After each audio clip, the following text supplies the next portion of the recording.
자, 항상 첫 번째 순서를 열어주는 시사인의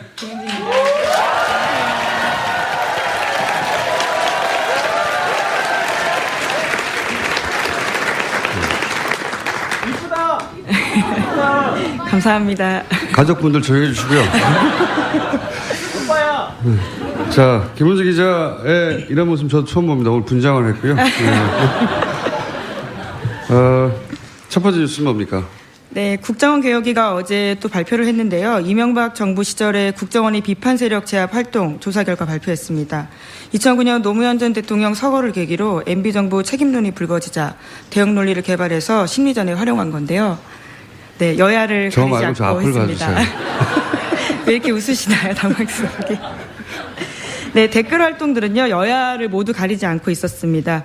당시의 여권 인사들은요, 한나라당 홍준표 최고위원들도 있었고요. 한나라당 안상수 대표, 정두원 최고위원, 원희룡 의원도 있었고, 또 당시 야권 인사로는 송영길 시장, 조국 서울대 교수, 최문순 유시민 작가, 이런 사람들도 있었습니다. 야권 인사, 당시 야권 인사들을 공격하는 건 뭐 당연한데, 홍준표, 당시 이제 BBK 공세를 막는 역할을 했던 양반이거든요. 정두원 최고위원은 개국 공신이고, 그러니까 이 이명박 정권 시절에는 기본적인 예의 또는 의리 따위는 없었다. 굉장히 어울린다. 자, 어울리는 일을 했고요. 네, 다음 뉴스는요. 네, 미디어워치라고 들어보셨을 겁니다. 그 매체와 관련해서도요, 국정원이 개입했다라는 내용들이 나왔습니다. 어제 국정원개혁발전위가 발표한 내용의 또 일부인데, 국정원이 2009년 2월 달에 미디어워치가 창간되면서부터 재원 마련과 관련된 조언을 해주거나 측면 지원을 해줬다라는 내용입니다. 뭐라고요? 잠시 네. 딴 데 신경 쓰다가 뭐 이렇게 많아요? 이렇게 막 들어오는 게. 자, 25분까지만 하라고. 네. 네, 삼성을 비롯해서 26개 민간기업 그리고 한전 등 10개 공공기관도 미디어워치에 광고를 지원하도록 했다고 합니다. 아, 미디어워치 변희재 씨요? 예. 예, 변희재 씨가 대표인 매체인데요. 변희재 씨가 등장할 줄 알긴 알았는데, 예. 이게 창간 때부터 국정원이 개입했다는 거죠. 네, 예. 그런 내용들이 국정원 내부 문건으로 나온 겁니다. 그 광고 지원도 요청을 하고 국정원이 대신 요청해 줬다는 거죠. 예. 네, 그래서 기업 광고비를 지난 4년 동안에 4억가량 받았다라고 하는데요. 하지만 변희재 대표 같은 경우에는 자신들은 국정원의 신문 100부 정도밖에 안 팔았다면서 국정원으로부터 조력을 받았다는 것은 사실이 아니다라고 부인했습니다. 여기 조사가 나빠졌는데 신문은 100부 정도 팔았다는 예. 얘기인 것 같고요. 예. 뭐 다른 기간 동안 다른 지원이 있었는지는 모르겠는데, 어쨌든 지금 밝혀진 것만 보면 그 정도 지원을 받고 얼마나 대단한 권세와 영광을 영원토록 누리겠다고 그런 활동을 해왔는지 좀 안 됐다는 생각 듭니다. 저는 사실은. 예. 초라하고 물론 본인은 부인하고 있겠죠? 네, 모든 걸 다 부인하고 있고요. 자신들은 광고도 기업체를 찾아다녀서 받은 것이다라고 주장하고 있습니다. 찾아갔겠죠, 당연히. 예, 기업 쪽 오지는 않았겠죠. 예. 찾아갔는데 국정원이 거기다가 지원을 하도록 다 얘기해 뒀다는 거 아닙니까? 지금 밝혀진 거는. 네, 그렇죠. 자, 이번이 등장할 줄은 알았어요. 근데 너무 사이즈가 작네요. 다음 뉴스는요? 네, 노무현 전 대통령 유족이 자유한국당 정진석 의원을 검찰에 고소했습니다. 노 전 대통령이 숨지기 직전 부부싸움을 했다고 말해서 고인과 유족의 명예를 훼손한 혐의입니다. 당사자인 정진석 의원은 정치보복이라는 주장을 굽히지 않고 있습니다. 흥분하지 마시고요. 그 방청객들이 있다 보니까 예, 진행에 크게 방해가 되네요. 자꾸 궁시렁거리시고. 박수도 제대로 못 치면서 뭘 잘했다고.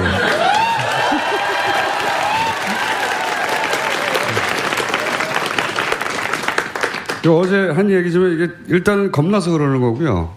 자신들이 한 짓을 누구보다 자신들이 잘 아니까. 또 하나는 이제는 이제 피해자 코스프레를 하려는 거죠. 예. 우리를 탄압하는 거다. 정치적 보복이다. 라는 프레임으로 이제 맞서려고, 자해를 하는 거죠. 먼저 나선 겁니다. 예. 일부러 그러는 거고. 예. 겁나서 그러는 거고, 일부러 자신들을 공격하라고. 공격하면 정치적 보복이라고 하려고. 예. 전체적으로 이명박 전 대통령 측과 또는 어버이연합 추선희 사무총장도 마찬가지로 정치보복이라는 워딩을 계속 사용하고 있어요. 앞으로 이제 계속 나올 이야기인 것 같습니다. 정치보복이다. 예. 자기들이 먼저 때려놓고 화를 내면 정치보복하지 말라고 이러는 거예요, 지금. 예. 자, 다음 뉴스는요. 예, 뿐만 아니라 어제 홍준표 자유한국당 대표도 노무현 전 대통령 서거 논쟁을 자제하자라고 하면서도 당시 의혹을 다시 걸어냈습니다. 자제하자는 건 자기들이 자제를 해야 되는데 자기들이 문제를 꺼내놓고 그 논리예요. 예, 자꾸 일부러 이렇게 도발하는 겁니다. 앞으로도 계속될 것 같고요, 한동안은. 아마도 이명박 전 대통령이 직접 혹은 최측근이 나와서도 또 똑같은 얘기를 할 거예요. 정치보복이라고. 자, 다음 뉴스는요. 네, 대북 관련된 소식도 계속 전해드리고 있는데요. 리용호 북한 내무상이 어제 25일, 현지 시각으로 25일요, 기자회견을 했습니다. 자청에서 한 이야기인데 내용은 이렇습니다. 미국이 선전포고한 이상 미국 전략 복국기들이 설사 북한 영공을 채 넘어서지 않는다 해도 모든 자의적 대응 권리를 보유하게 될 것이다 라고 말했는데요. 지난 며칠 동안 알다시피 유엔을 비롯한 국제사회의 말싸움이 행동으로 이어지지 않기를 간절히 소원했다라면서도 그러나 트럼프가 지난 주말에 다시 자신들을 자극했다면서 선전포고했다라고 주장했습니다. 말을 잘 들어보면 미국이 선전포고했기 때문에 우리는 자의적 대응 권리를 행사하겠다는 게 아니고 보유하게 될 것이다. 이미 보유하고 있어요. 이미 보유하고 있는데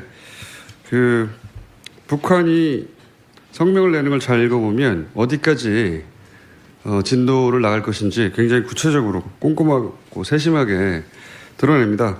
보유하고 있다는 거예요. 예. 잊지 마라, 나 보유하고 있다. 예. 보통은 이제 선전포고를 했으면 권리를 행사해야 되죠. 예. 행사할 생각은 없는 것이고, 다만 앞으로 이제 북한이 선전포고를 먼저 했기 때문에 추가 핵실험을 할 수밖에 없다, 이런 논리 전개가 이어지겠죠. 예. 여전히 말싸움 하고 있는 와중이고요. 근데 갑자기 러시아가 등장했어요, 그죠? 네, 관련해서 네. 눈에 띄는 인터뷰가 있습니다. 러시아 NTV와의 인터뷰에서 세르게이 라브로프 러시아 외무장관이 한 인터뷰인데요. 미국은 북한이 핵무기를 보유하고 있다는 것을 확신하기 때문에 북한을 공격하지 않을 것이다라고 말했습니다. 그러니까 자신의 말이 북한의 편을 드는 게 아니라 이런 분석에 모두가 동의하고 있다라고도 이야기했는데요. 미국이 과거 이라크를 공습한 것은 이라크에 대량 살상 무기가 하나도 없다라는 확실한 정보를 갖고 있었기 때문이다라고도 주장했습니다.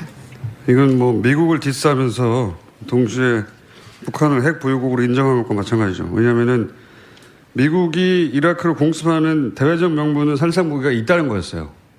근데 거꾸로 살상 무기가 대량 살상 무기가 없다는 걸 알았기 때문에 공습한 거라는 거고, 예. 동시에 북한이 핵무기가 있다는 걸 알기 때문에 이번에는 공격하지 않을 것이다. 핵이 있고 핵 보유국이다, 사실상. 이걸 인정한 거예요. 그러면서 외무성 미국 국장인가요? 최선희? 예. 네, 북한의 대미외교 핵심 실무자입니다. 그 사람을 러시아로 불렀어요. 네, 최선희 외무성 미국 국장이 모스크바를 방문해서 회담을 가질 예정이라고 어제 북한 통신이 발표했는데요. 조선중앙통신입니다. 최선희와 일행이 모스크바를 방문하기 위해서 9월 25일 평양을 출발했다라고 합니다. 이제 미국은 끊임없이 중국이 해법이라고 얘기하고 있는데, 예. 중국 해법이 사실상 벽에 어느 정도 부딪혔기 때문에 러시아로 이 문제를 풀어볼까 하는 것이고, 이건 문재인 대통령의 러시아 방문과도 인과관계가 있을 거라고 봅니다. 예. 중국보다 러시아가 굉장히 적극적으로 나서서 북핵 문제를 풀어보려고 하는 사인들이 드러나고 있다. 네, 이런 초청은 굉장히 이례적인 일이라고 하거든요. 예. 러시아를 주목해서 볼 때가 됐어요. 이때가 중국만 얘기했는데 러시아가 굉장히 적극적으로 북핵 문제를 자신들이 해결하겠다고 나선 겁니다. 네, 지난 12일에도요, 미국 육자회담 수석 대표를 러시아가 초청해서 중재에 나서려는 움직임을 보였다고 합니다. 이 정도 이제 국제 정세는 뉴스공장 청취자라면 다 알고 있지 못하겠지만요. 아셔야 하는 겁니다. 예. 대답까지 요구한 건 아니에요. 진행을 방해하지 마시고요. 자, 다음 뉴스는요. 예, 도널드 트럼프 미국 대통령의 트위터가 또 말썽인데요. 이번에는 내국 문제입니다. 국가 연주 때 인종차별에 항의하는 뜻으로 무릎을 꿇은 일부 미국 프로풋볼 선수들의 행위를 문제 삼았습니다. NFL 경기 보이콧까지 주장하자 구단과 선수들이 집단으로 반발하고 있습니다. 보이콧만 주장한 게 아니에요. 예. 연주되는 동안 이제 미국을 대표하는 스포츠잖아요. 미국에만 사실상 있는 스포츠인데, 그래서 미국인들에게는 미국을 대표하는 스포츠라고, 상징하는 스포츠라고 인식되는 경기에서 국가가 연주되는 동안 무릎을 꿇었다 이거예요. 그래서 트럼프 대통령이 선수들한테 개 XX라고 했어요. 예. 욕설뿐만 아니라 해고까지 요구했습니다. 네. 근데 거꾸로 구단주들은 선수들 편을 들었습니다. 구단주들은 트럼프 대통령에 대해서 비판 성명을 냈죠. 예. 트럼프 대통령 이제 인종차별에 대한 이게 항의거든요. NFL에 워낙 흑인 선수들이 많다 보니까 예, 공식적으로 항의하기 지난달부터 시작됐어요. 이게 어떤 선수가 시작했는데 어떤 선수가 시작했는지 이름을 잊어버렸어요. 예, 지난 8월에 NFL의 샌프란시스코 49어스의 쿼터백 콜린 캐퍼닉이라는 선수라고 합니다. 너무 모욕하네 나를. 도움을 드리기 위해서요. 네, 김은진 기자에게 박수 부탁드립니다. 네.